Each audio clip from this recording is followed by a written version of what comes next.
Assalamualaikum warahmatullahi wabarakatuh. Innal hamdalillah nahmaduhu wa nasta'inuhu wa nastaghfiruh wa na'udzu billahi min shururi anfusina wa min sayyiati a'malina. Man yahdihillahu fala mudilla lahu wa man yudlil fala hadiya lahu. Asyhadu an la ilaha illallah wahdahu la syarika lahu wa asyhadu anna Muhammadan abduhu wa rasuluh. Ya ayyuhalladzina amanu ittaqullaha haqqa tuqatih wa la tamutunna illa wa antum muslimun. Amma ba'du. Alhamdulillah, kita panjatkan puji serta syukur kita kepada Allah Subhanahu wa taala atas segala karunia nikmatnya yang telah diberikan kepada kita semua. Dan nikmat Allah Subhanahu wa taala yang paling besar yang Allah berikan kepada kita dan merupakan pembeda antara kita dengan orang-orang kafir, yaitu nikmat iman Islam di atas petunjuk Nabi kita Muhammad sallallahu alaihi wasallam. Selawat dan salam kita sampaikan kepada junjungan kita Nabi kita Muhammad sallallahu alaihi wasallam beserta keluarganya, sahabatnya dan umatnya sampai akhir zaman nanti. Saudara-saudara jamaah, bapak-bapak, ibu-ibu, sholat tarawih yang dirahmati oleh Allah Subhanahu wa taala. Tema kita saat ini adalah tahapan jalan untuk masuk surga. Mungkin sebagian bapak-bapak yang hadir di sini sudah tahu bahwa di akhirat itu Allah menciptakan dua tempat. Yang pertama surga, yang kedua neraka. Masing-masing kedua tempat ini sudah ada jalannya masing-masing. Orang yang masuk surga punya jalan sendiri, orang yang masuk neraka punya jalan sendiri. Masing-masing sudah diberikan jalannya ketika kita di dunia ini. Dan saya yakin dan percaya bahwa yang hadir di sini termasuk saya. Kalau ada orang yang nanya, Pak, Bapak mau nggak masuk neraka? Pasti dijawabnya, enggak dong, kamu bisa aja sih. Orang serajin saya, orang seibadah saya masa ditawarin masuk neraka? Wah, pasti nggak mau. Tapi kalau ditanya, Bapak mau nggak Pak masuk surga? Tentulah, karena saya orang Islam, saya akan masuk surga. Betul. Jadi yang pertama, tahapan yang pertama yang akan bisa jalan adalah orang Islam. Karena kalau bukan orang Islam, dia tidak akan masuk ke dalam surga. Di dalam surat Al-Baqarah, Allah Subhanahu wa taala jelaskan, A'udzu billahi minasyaitonir rajim. Innal ladzina kafaru min ahlil kitabi wal musyrikina fi nari jahannam khalidina fiha. Ulaika hum syarrul bariyah. Sesungguhnya orang-orang kafir dari golongan ahli kitab, orang-orang musyrik, mereka akan masuk ke dalam neraka jahanam dan mereka akan kekal di dalam selama-lamanya. Dan mereka itulah kata Allah seburuk-buruknya makhluk. Jadi yang berjalan adalah orang Islam. Yang pertama Islam, yang kedua dia harus mati. Bapak-bapak, kalau ini masuk surga sekarang harus mati dulu. Tapi kalau tanya sekarang, Pak, ada mau masuk surga nggak? Pasti jawabannya nggak mau. Kenapa? Karena konsekuensinya kalau mau masuk surga sekarang, dia harus mati dulu. Kenapa harus mati? Karena surga itu ada di alam akhirat.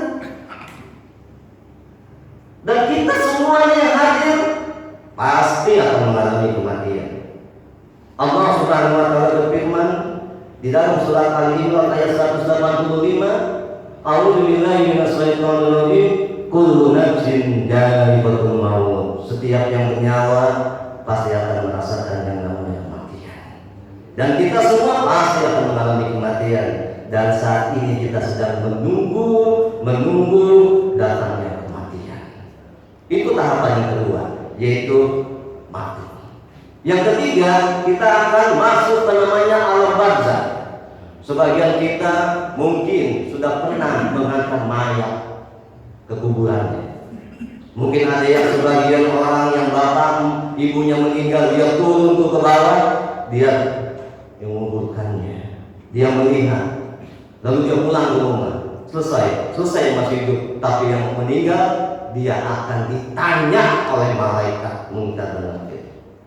Karena masuk ke alam barzah itu berat. Karena ada pertanyaan, 3 pertanyaan yang sekarang ini gampang kalau dihafal. Yang pertama, siapa Tuhanmu? Yang kedua, apa agamamu? Yang ketiga, siapa nabimu? Gampang saat ini kalau ada yang nanya sama saya bisa jawab. Karena lebih sulit kalau kita mau masuk pegawai negeri. Mau masuk pegawai negeri, pertanyaannya banyak.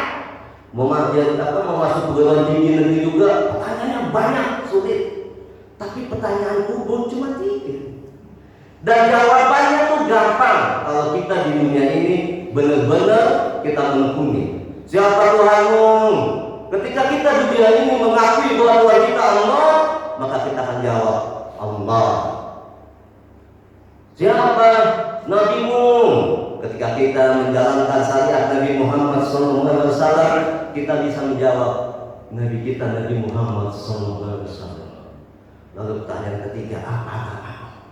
Ketika kita yakin, seyakin-yakinnya di dunia ini bahwa agama yang benar di sisi Allah sesuai dengan firman Allah, Inna dina indallahi Islam, kita meyakininya, maka kita bisa menjawab agama kita Islam. Lalu dari langit ada suara, hamba-Ku benar. Kenapa? Karena orang-orang yang beriman, Allah Subhanahu wa Ta'ala membantu untuk bisa menjawab pertanyaan kubur. Di dalam surat Ibrahim ayat 27, Allah Subhanahu wa Ta'ala berfirman, A'udzu billahi minasyaitonir rajim. Yusabbitunallahu alladziina aamanu bil qawli sadidi fil hayati dunya wa fil akhirah. Allah akan menumbuhkan iman orang-orang yang beriman dengan ucapan yang teguh ketika dia di kehidupan dunia dan di akhirat. Jadi orang-orang yang bisa menjawab pertanyaan Allah di dalam kubur adalah yang mendapat pertolongan dari Allah Subhanahu wa Ta'ala.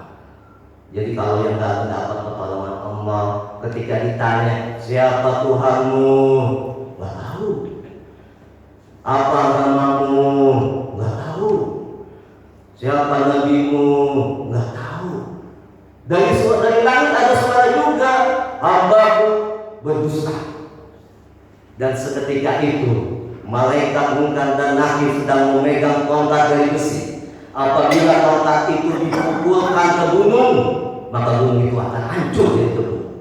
Maka ketika itu manusia yang bisa jawab pertanyaan malaikat, dia akan dipukul dan dia menjerit sejerit-jeritnya, didengar oleh seluruh makhluk kecuali manusia dan jin yang tidak mendengar jeritan orang yang disiksa di alam kubur. Itulah alam barzah yang awal mulanya kehidupan akhirat. Ada suatu kisah yang dialami oleh Khalifah Utsman bin Affan, khalifah kita yang ketiga. Dia dilihat oleh sahabatnya, wahai khalifah, kenapa kau menangis ketika melihat perkuburan?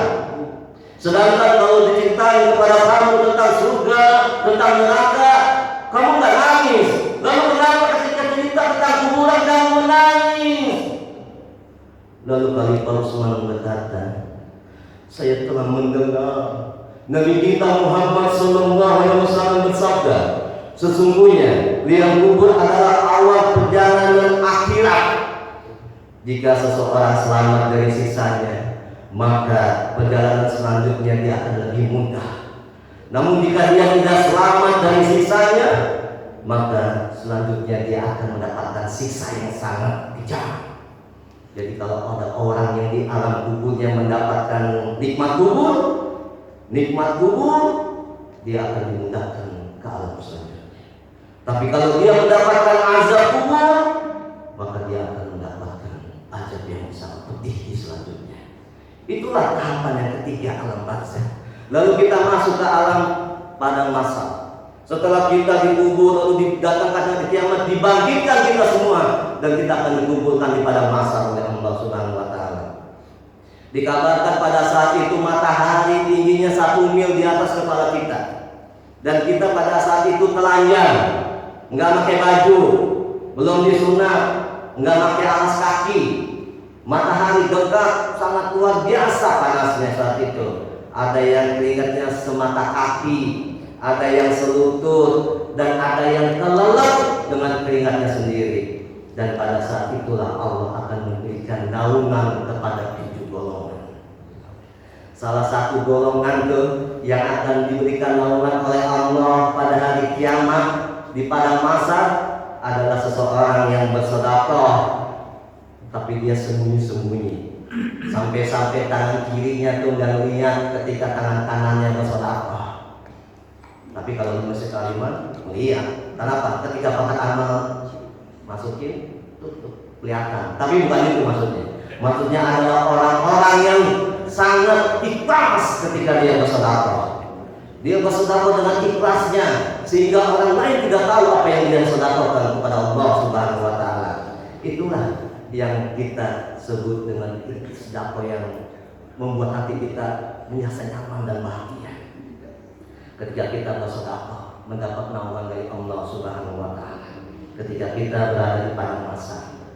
Lalu ketika itu baru kita selanjutnya akan dihisab. Di padang mahsyar kita dihisab. Saya tertarik waktu pengajian Jumat pagi. Pada saat itu Ustaz Nawadi baca surat Al-Ghasyiyah. Alhamdulillah saya jadi dapat hafalan satu. Allah Subhanahu wa taala berfirman di dalam surat Al-Ghasyiyah ayat 25 dan 26. A'udzubillahi minasyaitonir rajim. Inna ilaina iyabahum summa inna alaina isabahum. Sungguh kepada kamilah mereka akan kembali. Kemudian sesungguhnya kewajiban kamilah yang akan menyisap mereka. Jadi kita ini semua akan dihisab oleh Allah Subhanahu wa taala. Jangan bangga dulu kita di dunia ini. Nanti kita akan dihisab, kita akan ditanya oleh Allah Subhanahu wa taala. Apa bentuk hisaban kita? Kita akan ditanya oleh Allah dengan mulut kita yang jauh berbicara di dunia ini. Diam. Tangan kita yang akan berbicara. Dalam surat Yasin Allah berfirman, surat An-Nimah, A'udzubillahi minasyaitonir rajim. Al-yawma nabiyyu ala afwahihim wa tukallimuna aydihim wa tashhadu arjuluhum bima kanu yaksibun. Pada hari ini kami tutup mulut-mulut mereka dan tangan-tangan mereka akan berkata kepada kami, dan kaki-kaki mereka akan menjadi saksi apa yang dahulu mereka kerjakan di dunia. Jadi kita nggak akan bisa menyembunyikan sesuatu. Di dunia ini kita bisa sembunyikan dari istri kita, anak kita, keluarga kita, tapi di akhirat di hadapan Allah tidak akan bisa yang disembunyikan. Semua yang kecil, yang berat, yang gede diperlihatkan. Faman ya'mal mithqala dzarratin khairan yarah wa man ya'mal mithqala dzarratin syarran yarah. Barang siapa yang berbuat kebaikan sebesar jahat, Allah perlihatkan dan Allah balas. Dan barang siapa yang berbuat keburukan sebesar jahat, Allah akan perlihatkan dan Allah akan balas. Inilah nasib kita nanti di padang mahsyar. Apakah kita masih mau berbuat maksiat kepada Allah? Allah sudah ancam semua. Allah akan perlihatkan semua. Ini yang akan kita alami. Kalau kita ingin masuk surga, itu tahapan di padang mahsyar ketika kita dihisab oleh Allah Subhanahu wa taala. Lalu kita masuk ke mizan. Kita akan ditimbang. Apabila kebaikan lebih banyak, kita akan beruntung. Apabila keburukan lebih berat, keburukan kita, kebaikannya sedikit, kita akan menjadi orang yang merugi. Hal ini Allah jelaskan di dalam surat Al-Mu'minun ayat 102-103. A'udzubillahi minasyaitonir rajim. Faman saqulat mawazinuhu faulaika humul muflihun. Wa man khaffat mawazinuhu faulaika alladzina khasiru anfusahum fi jahannam khalidun. Barang siapa yang berat timbangan kebaikannya, maka mereka itulah orang-orang yang beruntung. Dan barang siapa yang ringan timbangan kebaikannya, maka mereka itulah orang-orang yang merugikan dirinya sendiri. Dan mereka itulah penghuni neraka jahanam, dan mereka akan kekal di dalamnya selama-lamanya. Yang terakhir adalah sirat.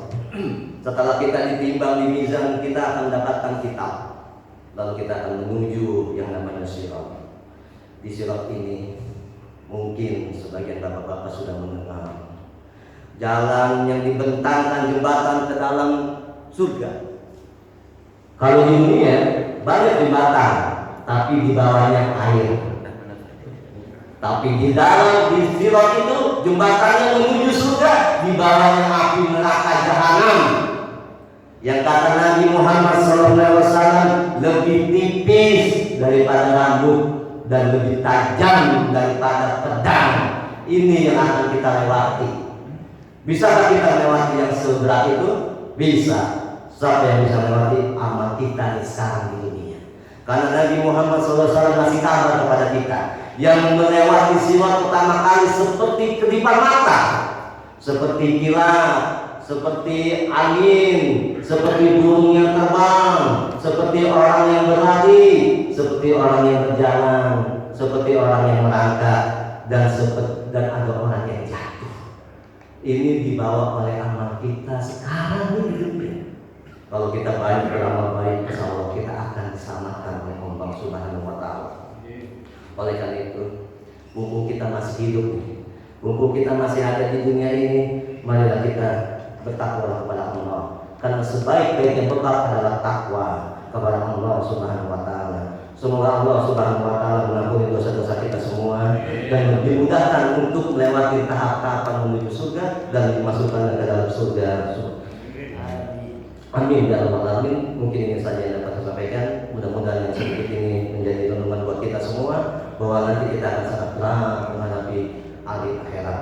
Lebih kurang saya mohon maaf. Subhanallahumma wa bihamdika asyhadu an la ilaha illa anta astaghfiruka wa atubu ilaik. Wa billahi taufiq wal hidayah. Assalamualaikum warahmatullahi wabarakatuh. Waalaikumsalam.